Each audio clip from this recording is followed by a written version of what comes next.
Hi folks, welcome back to what's probably going to be the final part of the Oshkosh video build.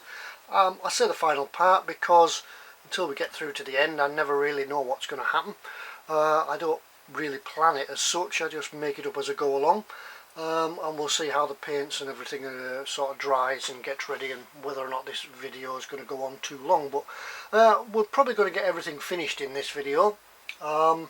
I've moved on a little bit since the last time. As I said, what I was going to do was put all the other details and bits and pieces on, clear all the sprues off, get it glued on, and clear the just get it ready for the final sort of step. I've also gone and put the decals on. These have all been put on, got on really easy. All the parts went on easy, there was no issues to talk about, everything just followed the instructions and stuck everything in the places that they needed to be.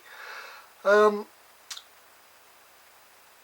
else? I forgot what I was going to say then. Right, what else have we done? Well, you can see that from the book, if I can find the book, you can see that around the vehicle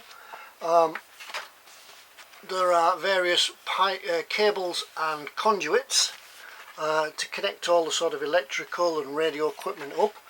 And now to give it a better look, I've decided that we'd fit some of these. You can see here how I've done it on the left hand side. This aerial base here has a cable running to it, and also, I don't know if you can quite see underneath the spotlights under there, this calls for a pointy stick.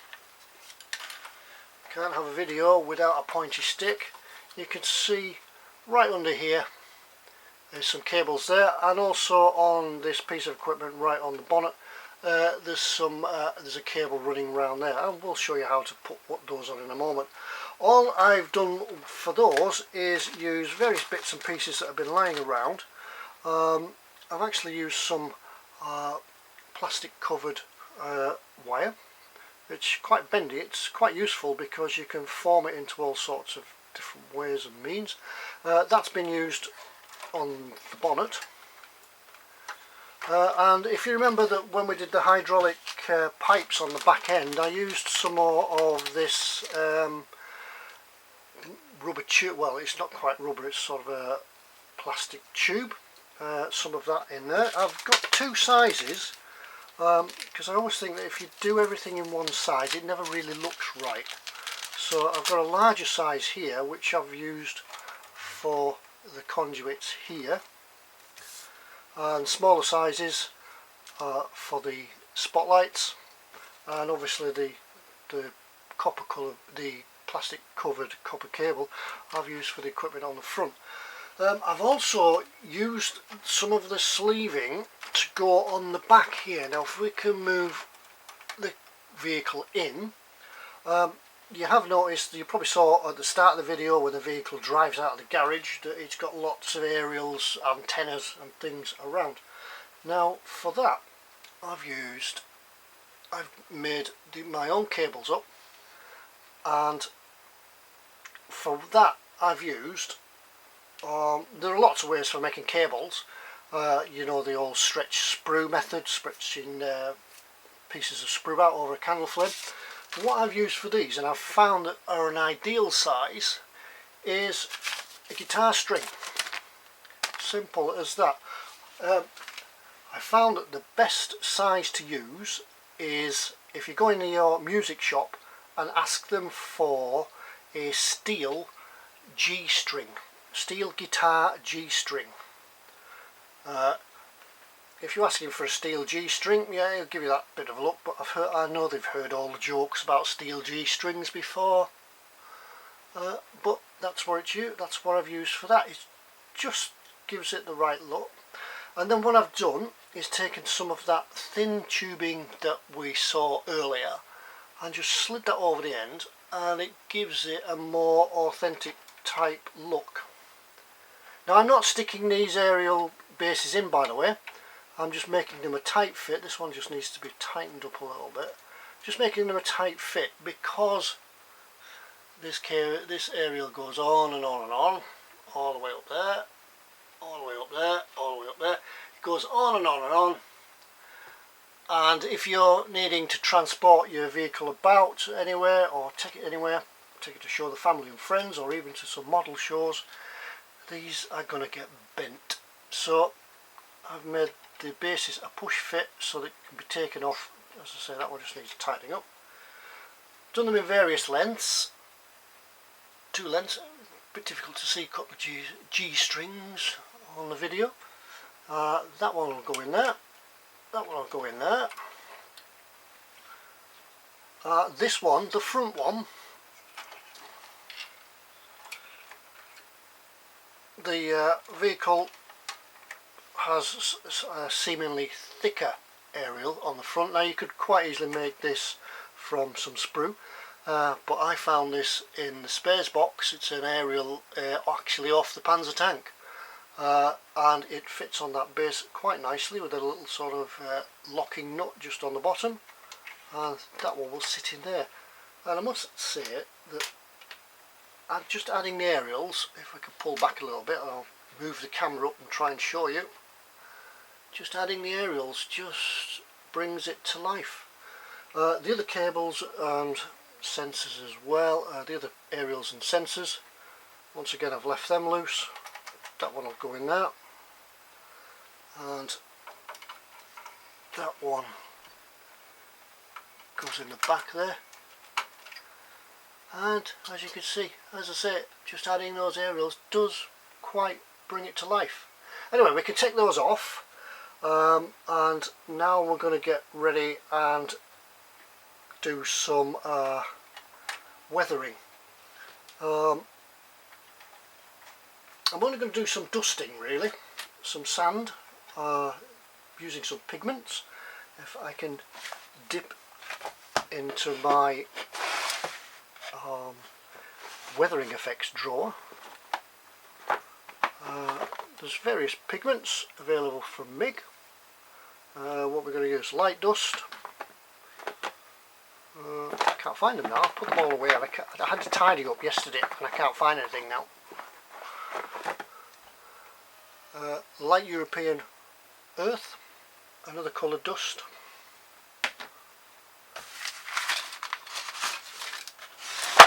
And it's just really sticking to the sandy colours.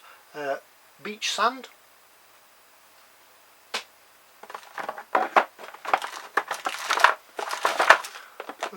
What else have we got? There's another one here. Add a bit of a darker red tone to it. Some fresh rust. It's called fresh rust. Yeah, it's fresh rust, but if you add that to the pigments as well, we can make a different tone in the sand, in the sandy dust colours. Just because it says a colour on the bottle doesn't mean that you have to use it for that. Use your imagination and mix some colours up, mix them up to your own effects. What else have we got? Some concrete. Yeah, maybe we could use some of that. Add some more colours. We'll probably fix it using some Tamiya thinners.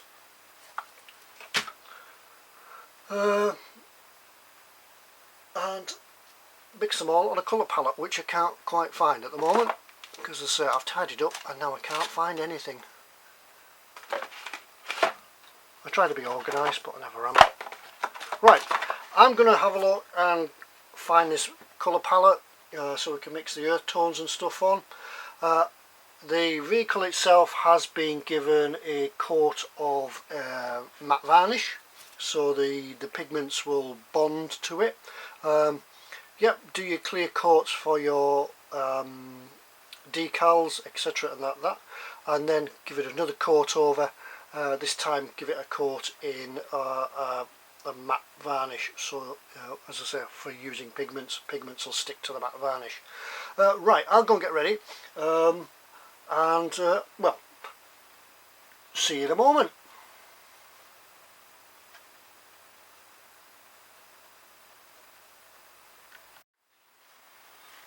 Okay, welcome back. I've made a start on the panel line washes, pin washes. Well, I call them that, but it's not really that, because I don't want all the panel lines to be picked up in this.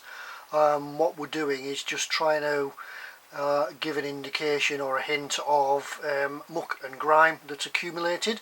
Now I was going to make my own washes. You know, we can do that with oil paints and thinners and things like that. But whilst rooting in my weathering drawer, I found a product that I forgot I had. It's actually an AK Interactive product, and it's an exhaust wash. Now this isn't black, but it's brown, because I think a black wash or a black pin wash would be a little bit too stark on this. We're needing to go into the browns and the redishes type hues. So what we're going to do first is start with a darker colour and use this wash and just pick out one or two places where we could have an indication of the grime that's gathered. Now, as you know, as I said before, I give it a coat of matte wash. So any panel line sort of washes that we'll put in aren't going to run as much as we'd like. But that's not really the objective in this. I'm trying to get away from that. They will run.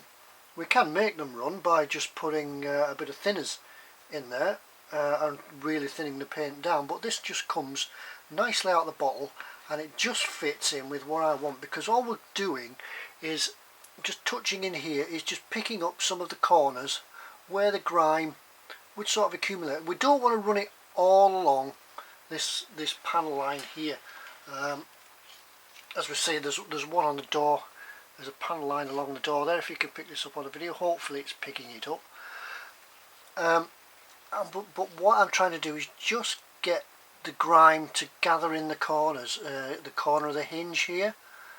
And it's a little bit of a mixture of a panel line wash and a gunk wash, because we're getting it on, we're just letting it touch into these lines and round some of these rivets, bolts and such that are in the doors. We all know how to do panel line washes, and it's just giving it that sort of different hue, different tonal look in the corners and the lines, just where some of the dust might gather. We're doing it over here on these hinges. Right in here it looks like there's a wobbly cam again. Right in the load area there's what looks like toolboxes where kit and stuff would be stored, and then we're just picking out just little individual. We're not doing everything because it'll just look too much. You know, my old adage is, as everybody knows, is less is more. We can always add more, but it's difficult to take away. Now with just some odourless thinners, we're not going to let this dry. We're just going to sort of take it off, and being brown, it's just gonna, we can spread it a little bit over the base coat, and it just sort of colours in the area. We can let that sit in the corners there a bit heavier, and just dragging some of the paint across. It's sort of a, I found it by a happy accident really, that just by dragging some of the paint over the base colour, it sort of spreads the colour around and just gives that hint of dirt and grime and different colours, different textures of the paint on the main body. Well, that's that. Now there's quite a bit to do. Hopefully you can see this. When you see it close up, it doesn't look very much. It just looks like you've put a bit too much paint on, and you can scrub it around, work it around just with the thinners.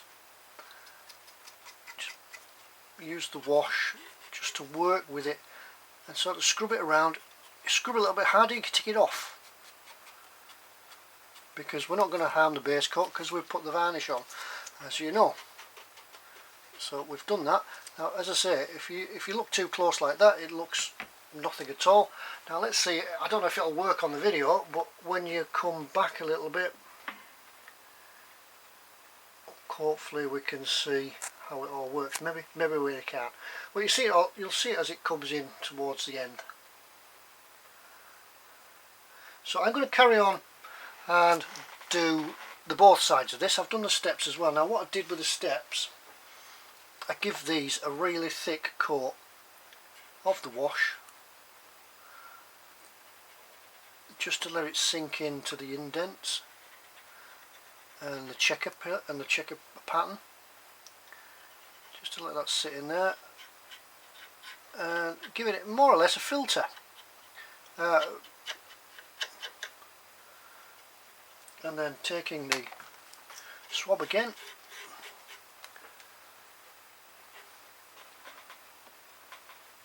just down here, move the camera down a bit so you can see what's going on.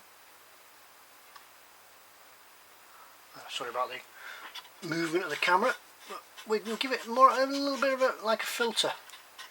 It just adds that extra dimension, just changes the colour as a filter does. I have got some filters, but I don't think I've got any for sand coloured vehicles. We can make filters, just once again, just a thinner wash than you would for pin washes, and it gives that just extra colour. Right, there's quite a bit to do on this, as I say, so I'll go and carry on and do the rest, and do the other side, and then we'll come back and we'll have a look at the next bit, whatever that is. I'll decide while I'm doing the other side. Alright, I'll see you in a moment then. See you in a moment.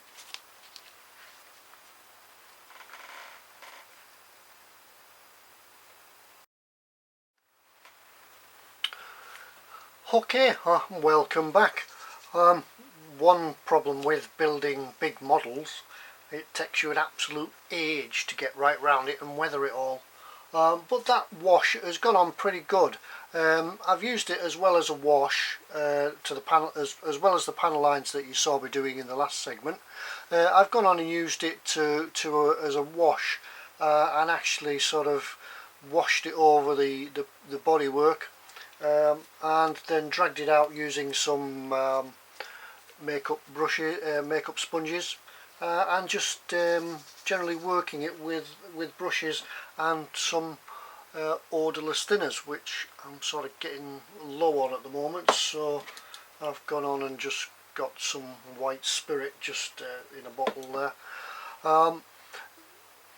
So that's about it. If you look at any vehicles on the road, particularly this time of year, if you're in the UK at the time of filming this, we're in the depths of winter and the roads are getting grubby and grimy and throwing all the muck about the vehicles now. If you go out and have a look and just see where the effects of the road wheels and the throwing up of the muck from the roads hit the car body, you'll notice that if we just move over here a little bit, you'll notice that the muck sort of hits the back of the wheel and it also hits the front of the wheel, but it tends to leave sort of above the wheel arch, above the wheel, fairly clear, just to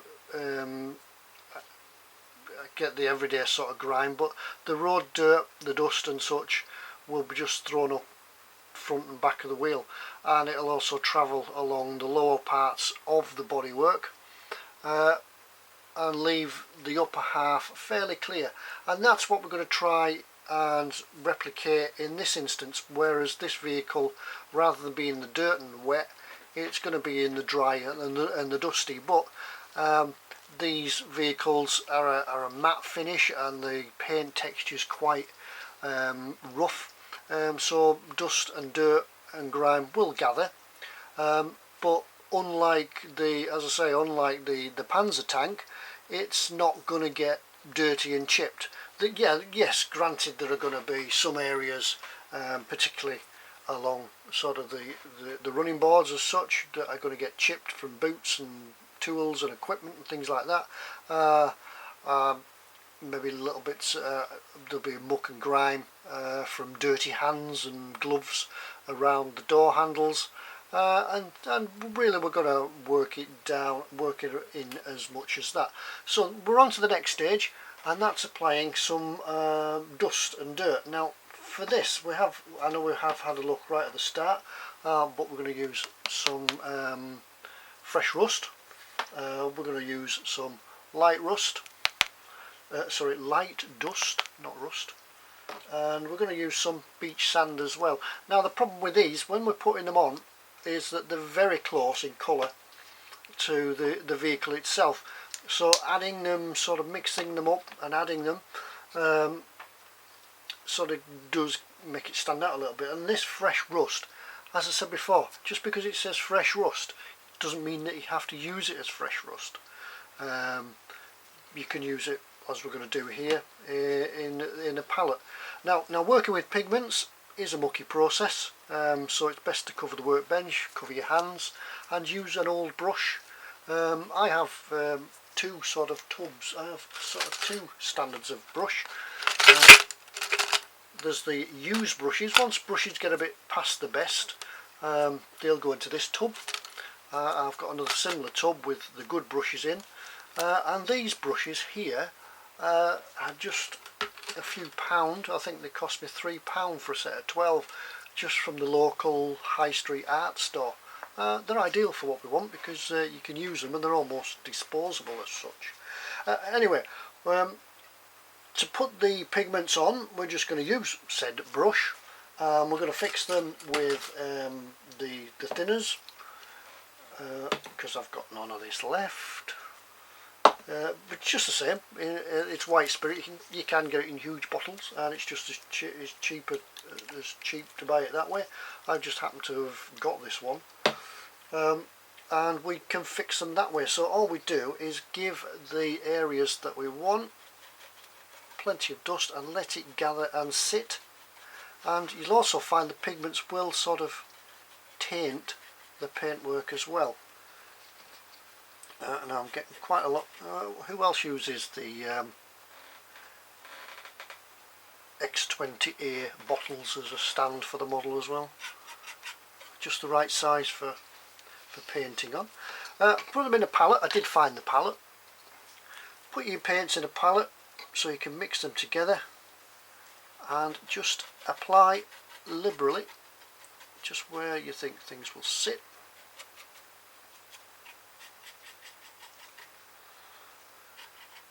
And if you apply too much, you can always knock it off, or you can wash it off with thinners. One thing about using thinners rather than pigment fixative, if you use pigment fixative, once it's on, your pigments are stuck and you can't move them around. But with thinners, if you change your mind, if you think that doesn't look right, we can take them off and take it off again. A little bit more. Let's have another look. We've got some concrete here. Concrete. We'll try that one as well.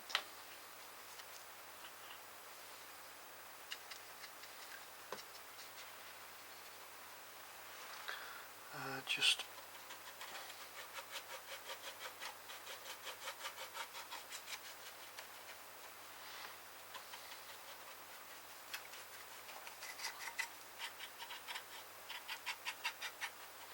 we're just trying to create an idea of dustiness. Right, let's get ourselves some fixative. Just get a little brush.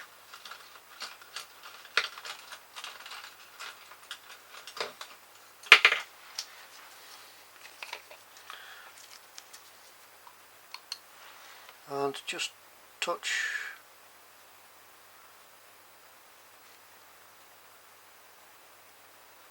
and it will start and fix.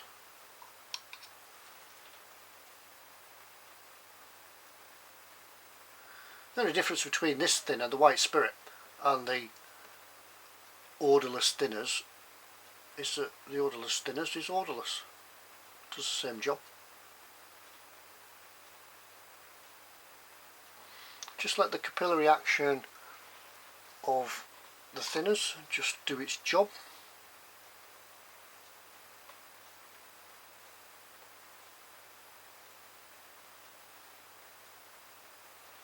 One thing about these fixed pigments is that unlike the ones where you probably make yourself, once the thinners dries out,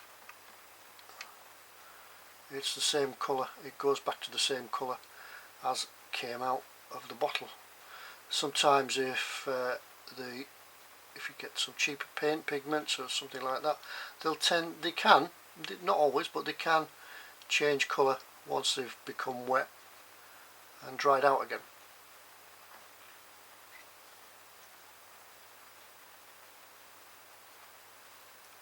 So now we can do some, come across the, wobbling the camera, come across to the back wheel arch, and we can do the same sort of thing on there. We're changing the colour a little bit, just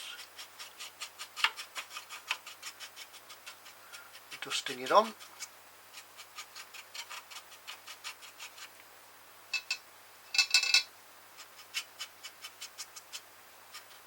Doesn't matter about dropping it down onto the wheels because we'll be doing them as well. Yep, brush that in, there we go. But once you've decided on the colour, try and keep it consistent throughout. We don't want one colour brown and the other colour sandy. So once again we can pick up some thinners and just touch them in. And we can also build this up as well. If you wanted to add some more, let this dry and go back and add some more. I can really see the advantage of using odourless thinners right now, because this is filling my workshop with white spirit fumes.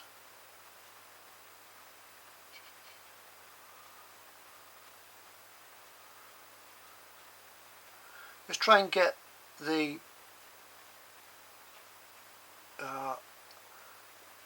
thinners just to run so we don't leave sort of watermarks. We can brush it out, work with it, and they'll change.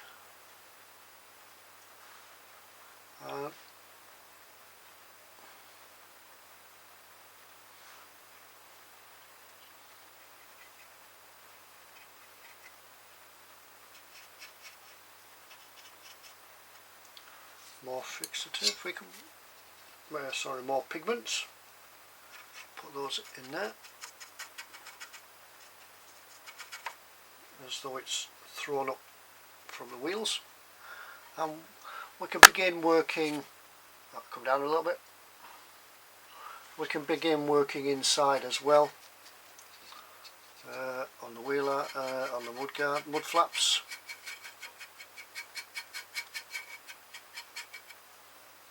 Them all on.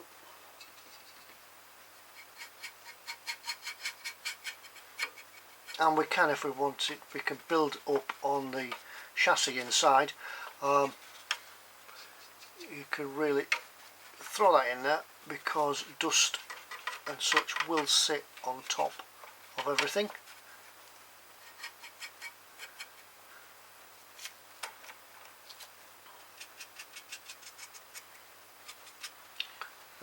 We're looking somewhat better.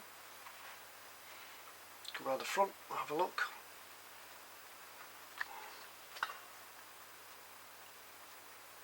Is that a better view? Okay, and once again we'll just fix that, take the odourless thinners and just drop it off. It'll fix those colours into that.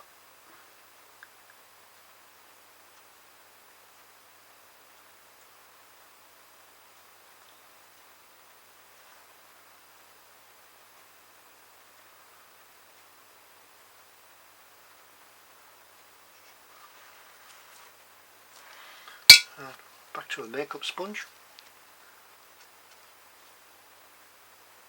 Just feather the edges out so we don't get the watermarks.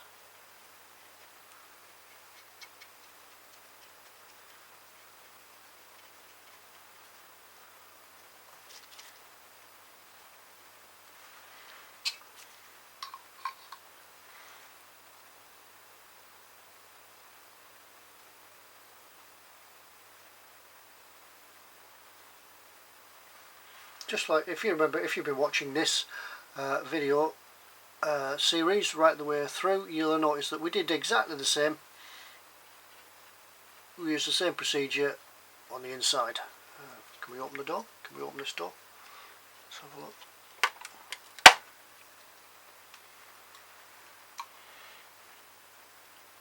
If you remember looking in there, can you quite see with the lighting? Just the same effect in there, and we're just matching these colours up to what's inside.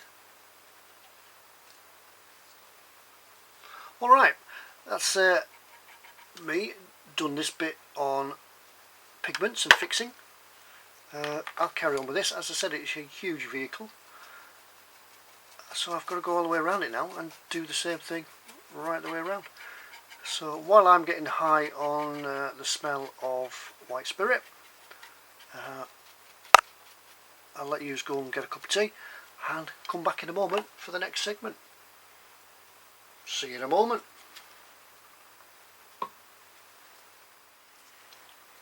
Okay, welcome back. Just a little bit of a short segment here as we're finishing off the weathering.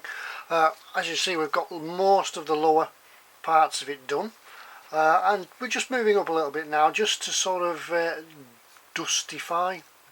Is that a word? It is now. We're just going to give the vehicle a light coat of a dust. All I've done, I've mixed up fresh. No, I haven't.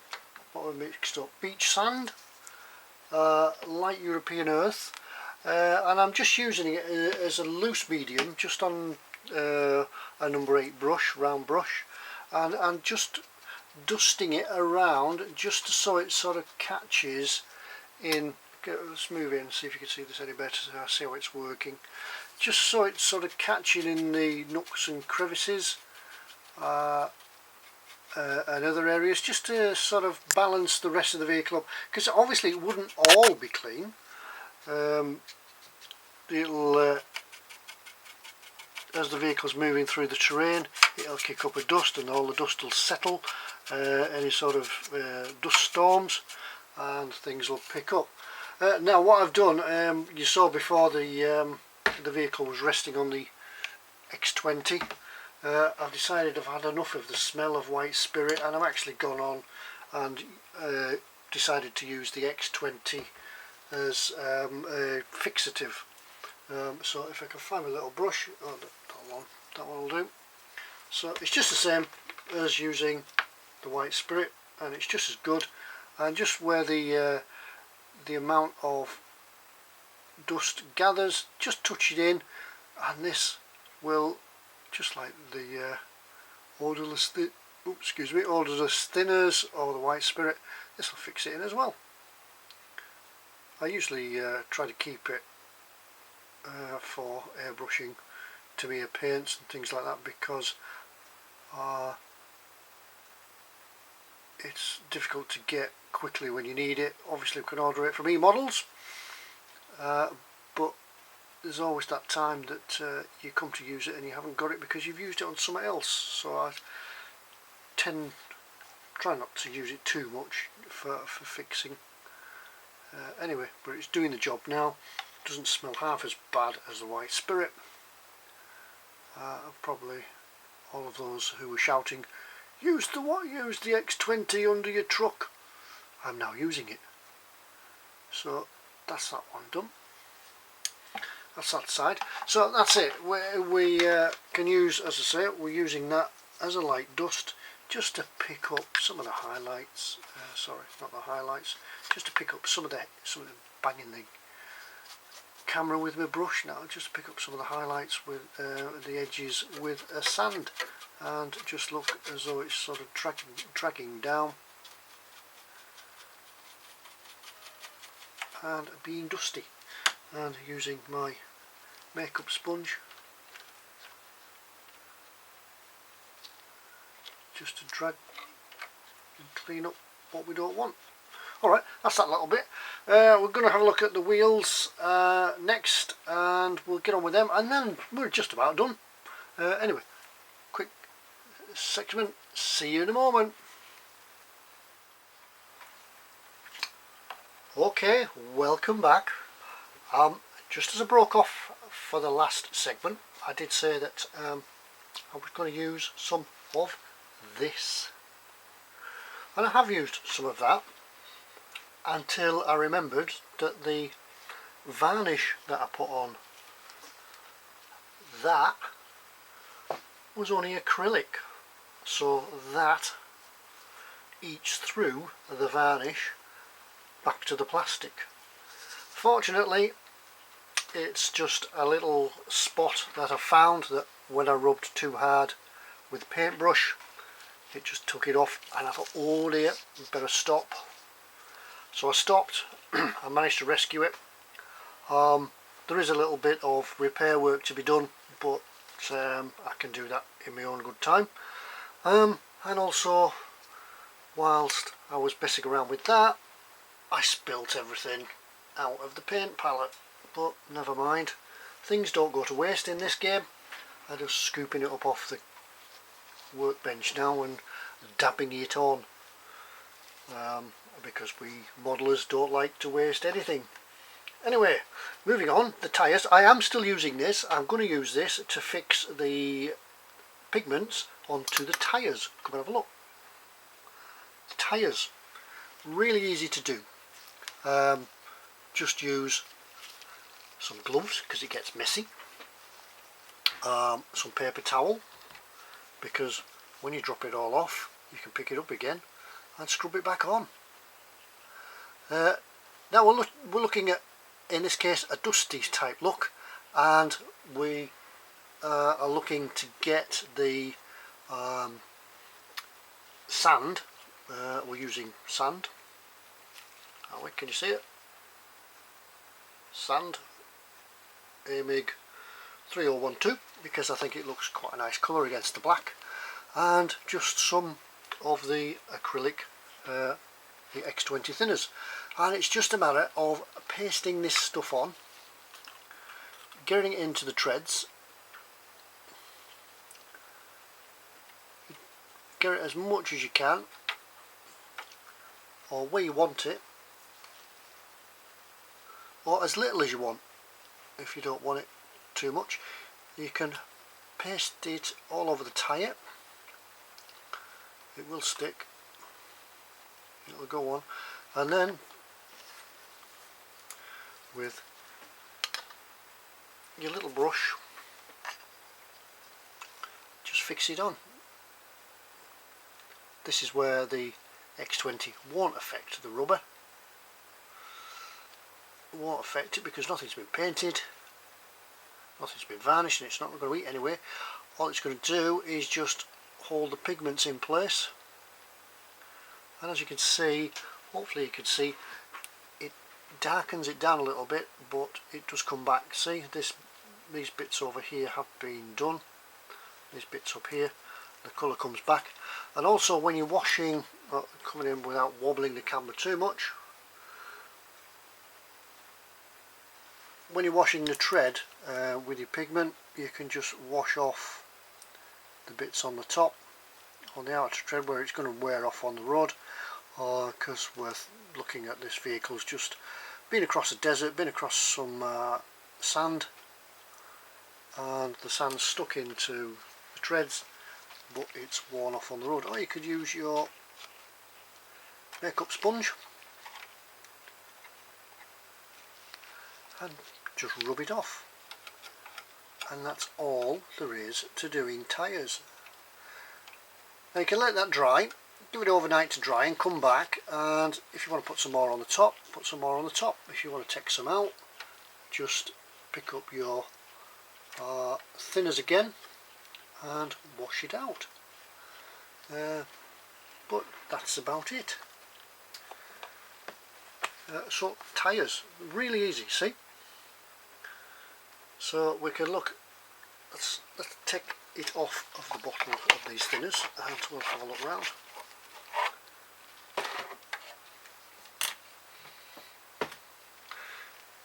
As I said, it's just a matter of taking your time with a big model. Let's move back, zoom back a bit. And we can see it a bit more in all its glory. Sorry about moving the camera around, but it's the only way I can get you to have a look at what we've got on the bench. I'll just shift it out of the way, then I can move things.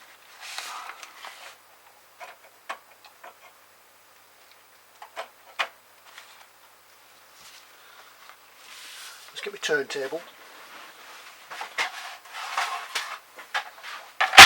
Like that. Turntable. Vehicle. You can't really see there, can you? Hang on. A bit more. There. Look at the mess.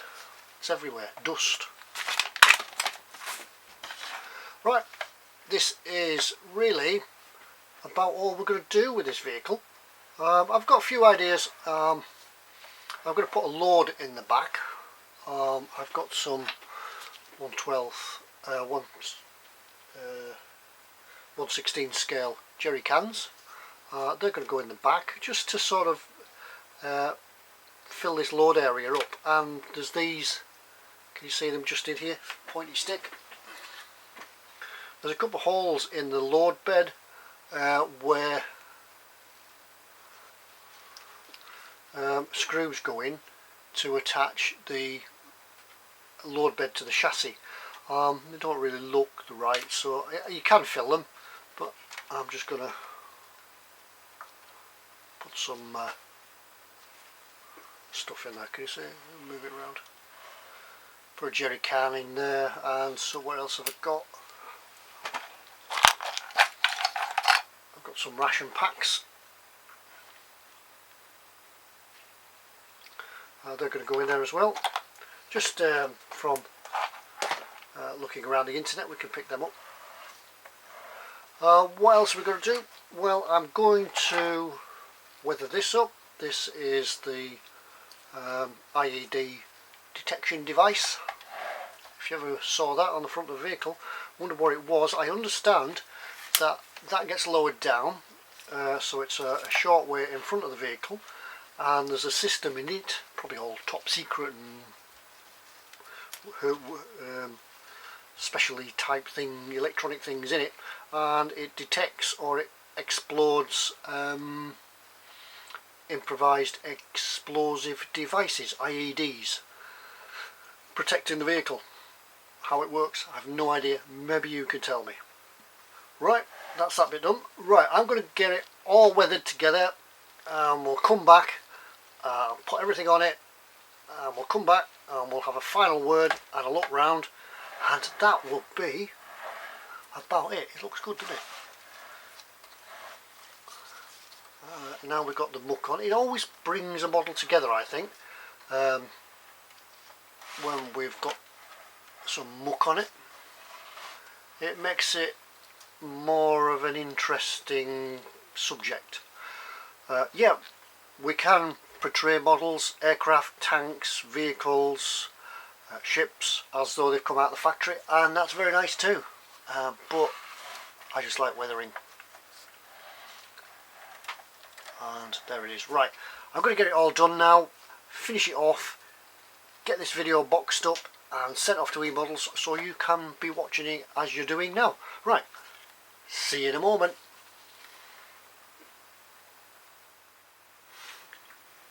Okay, welcome back.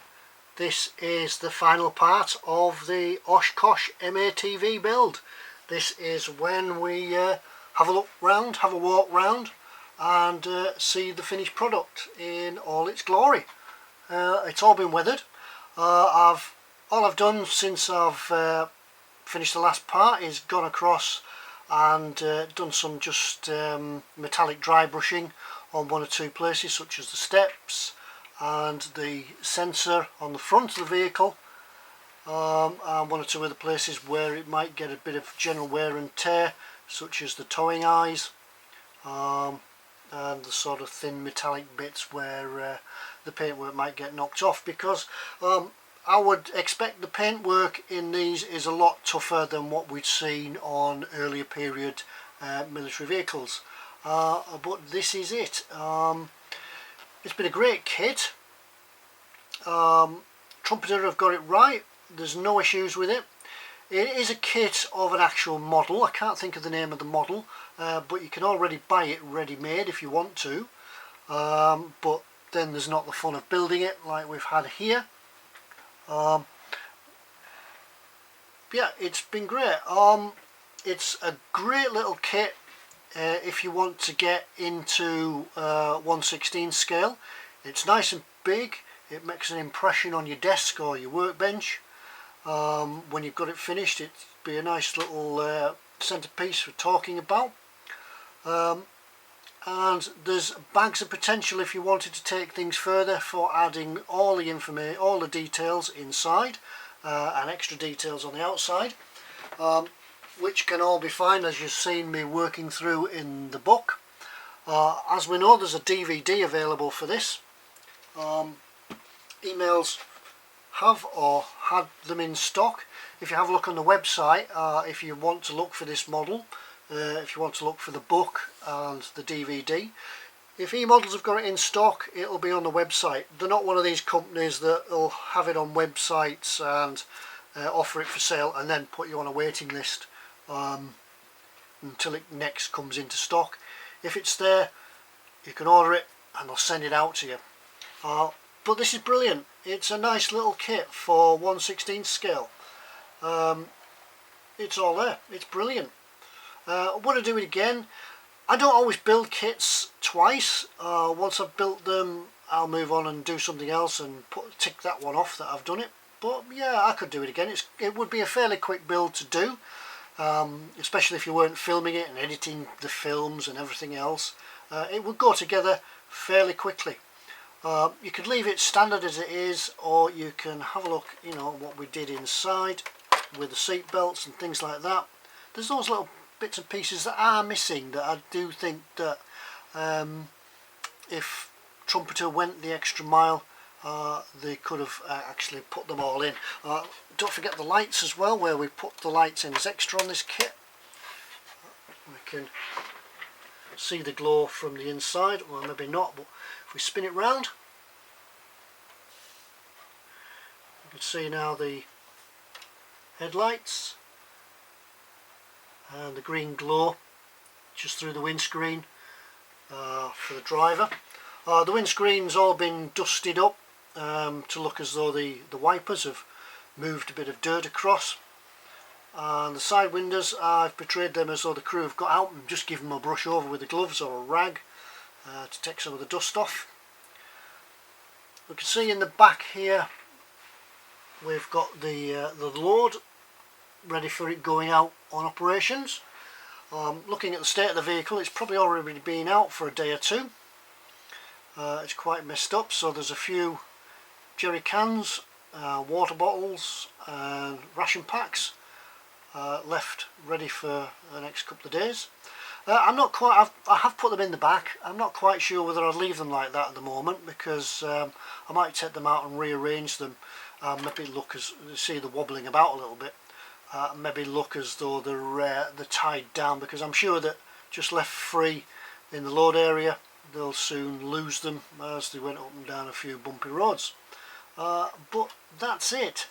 That is the Oshkosh M-ATV mine resistant ambush protected vehicle. Nice little kit, brilliant. And that brings us to the end of this build. I can now go on and get on with the other build. And if you've been watching me on Skipper Scale Models on Facebook, that's it down here. You'll probably know what that kit is. And I'm really looking forward to doing that. But I like to get a model out of the way before we start on the next one, and this one is box ticked out of the way. But thank you for joining us on the eModels YouTube page. That's emodels.co.uk.